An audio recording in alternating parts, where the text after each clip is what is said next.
Hello and welcome back to CCRI Today, a show that takes a look at what is going on at the CCRI campuses, including news, current events, and sports. I'm Morgan Judd with the CCRI channel. And I'm Peyton Lewis with our top story for today. This week, representatives from the New England Commission for Higher Education conducted their decennial evaluation of the CCRI campuses. During this evaluation, NECHI toured the CCRI campuses and met with administration. Following this week's visit, NECHI will release a report based on their findings. With these findings, NECHI's stated mission is to bring transparency and accountability to educational institutions. After the previous visit in 2014, CCRI underwent a self-study in 2019 to prepare for NECHI's visit this week. In the self-study from 2019, the report gave emphasis to CCRI's assessment of student learning outcomes, as well as monitoring the progress of ongoing institutional plans of CCRI. The report from NECHI has yet to be completed as of the time of this recording, although Dr. Lane Glenn, chair of the visiting team and president of Northern Essex Community College, concluded the visit with a brief summary during the team's exit presentation on Wednesday, March 6th. And in campus transportation news, the Rhode Island Public Transit Authority recently held hearings concerning bus routes. RIPTA is proposing changes to 33 regular bus routes, which is about half of all in the state. Bus routes 21 and 51, which go to CCRI, are expected to be changed, with increased trip frequency for number 51 and changed arrival times for number 21. RIPTA has not released the details of the changes as of March 5th. Riders will also notice repairs and renovations being done to the historic East Side Transit Tunnel in Providence starting at the end of March through mid-September. The routes affected will include 1, 32, 33, 34, and 40. More information about the RIPTA situation can be found at ripta.com/public hearings. In other news around campus, there will be no classes next week during spring recess, March 11th to the 17th. When we come back from break, there will be just 8 weeks, about 2 months left until the end of the semester. Are you interested in becoming a host for CCRI Today? Auditions to become a new host are right around the corner. Stay tuned for more updates about how you can become the next host of CCRI Today. The film submission deadline for the CCRI Student Film Festival is coming up soon. Get your entries in by March 22nd for a chance to screen it at the festival on May 10th and 11th. Enter your film for free by clicking the link at ccri.edu/filmfestival. That's great. I'm definitely going to submit my film. Need help taking your first steps toward graduation? GradFest on March 20th and 27th is a one-stop shop to get upcoming graduates to check off everything on their lists. GradFest will take place on Wednesday, March 20th on the Providence campus atrium from 2 to 6 p.m. and Wednesday, March 27th in the Warwick campus Great Hall at the same time. You can learn more on the CCR website under Commencement 2024. And now for the latest in sports. In men's basketball, the CCRI Knights had a busy week. On February 24th, they secured a victory against UConn Avery Point with a final score of 87-74. However, on February 28th, they faced a tough opponent on the road against Quinn Sigmund, resulting in a loss with a final score of 83-77. The women's basketball team lost to Sullivan County on February 24th with a final score of 58-43. Their last game of the season will be against Roxbury on Saturday, March 2nd at 11 a.m. The women's basketball team is entering the playoffs, taking on the 8th seed Prince George's on March 13th. Mark your calendars for the spring season's first baseball game, Monday, March 11th, when the CCRI Knights will be taking on Oakton at the Roos Mat, Florida event. The game is scheduled to start at 12:15 p.m. Following that up with our first two softball games will be Sunday, March 10th, first one at 11 a.m. against Mohawk Valley, and the other one at 1 p.m. against Prairie State. And now we will head over to our field reporters from the studio production class.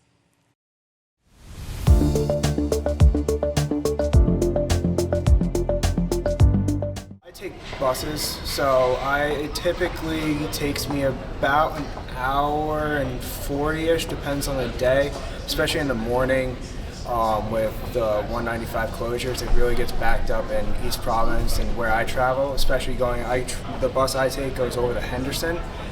It's about an hour, maybe. Yeah, about an hour. Is that by bus? By bus, yes. My commute before this was probably like 45 minutes, and I'd say now it's probably like 80 to 90 minutes. Was your time affected by the bridge anyway? Not really, not coming south. So a lot of that overspill from the traffic of 195 being closed and down to 2 lanes, it affects my day-to-day pretty rough. And I work in Providence, so no matter if I'm going to class or to work, it's affecting me daily. So, what are your thoughts on the bridge closure? I mean, they're getting investigated by the federal government, so that's always good. I mean, it's good that they're figuring it out now, but I really wish they kind of figured it out beforehand, especially when everything came to light. It's irritating. I hate how long it takes to get here. And waiting for the bus is already like another 15, 20 minutes sometimes. So it's just so annoying.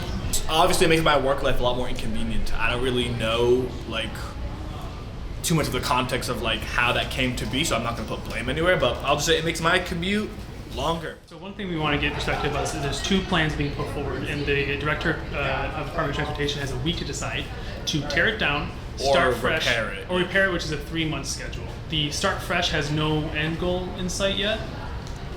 Well, I would love to know the cons of repairing it, because obviously for my selfish reasons, I'd love for it to just be repaired and just to be able to get to work on time. Yeah, but in terms of demolishing it, I know that's going to be a much longer process, obviously, unless it was significantly safer. If there's some cons I don't know about as a viewer of maybe repairing it will break sooner, or it's not going to last very long, or it's not safe, then of course people's safety come first. But it's frustrating. I just want to be able to get to work on time. The plan with the 3 months is good for now until they have a solid plan to, if they need to rebuild everything. I think they should go into that consideration. But for now, I think the short term definitely the best option they have, considering how much traffic just goes through 195 just in general to get through Providence. It's right in the heart of the state, so the east side's all closed and all. I know when it first closed, my buddy who works in Providence ended up driving all the way down through Newport just to get through to the other side. I'd rather them fix it. I can deal with this for another 3 months.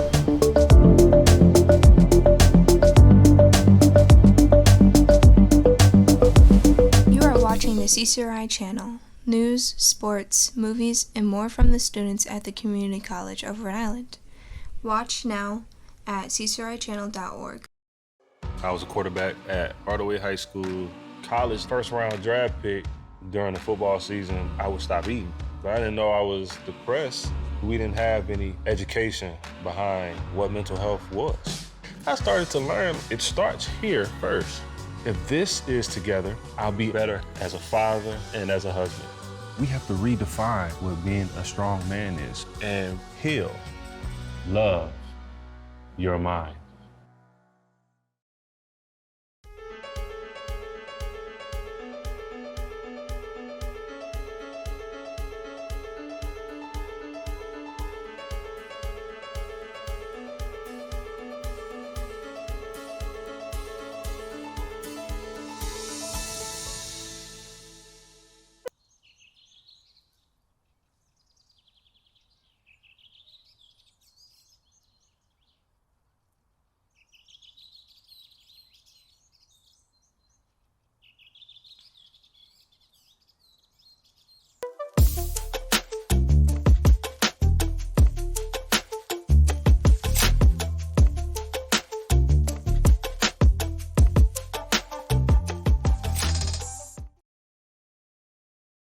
I'm Morgan Judd, and I'm here with Daniel Tovar, Coordinator of Student Engagement. Hello. Hi. How are you doing today? Good, how are you? Good. All right, so what is your role as Coordinator of Student Engagement, and what are some of the things that you do?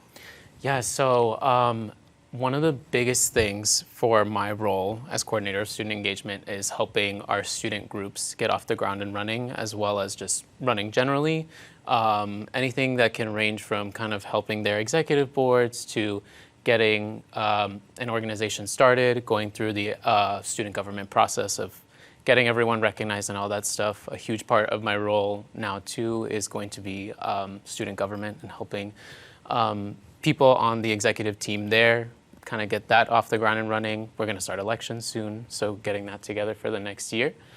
As well as just kind of putting on programs and events that students might come to us in our office for it could be anything, honestly. If we can find a way to make it cater to students and help, I guess, like better engage them and make their student life better.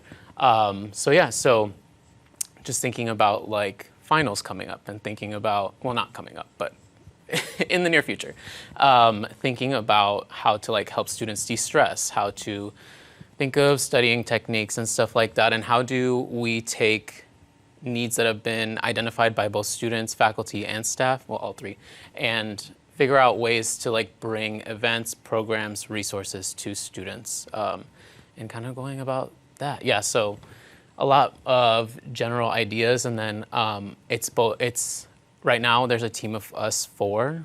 So we have myself, Dean Jenkins or Christine Jenkins, here at Warwick. We have a coordinator down in Providence, who's Brenda is her name, and then we have a coordinator down, or up, I guess, in Lincoln, and her name is Gloria.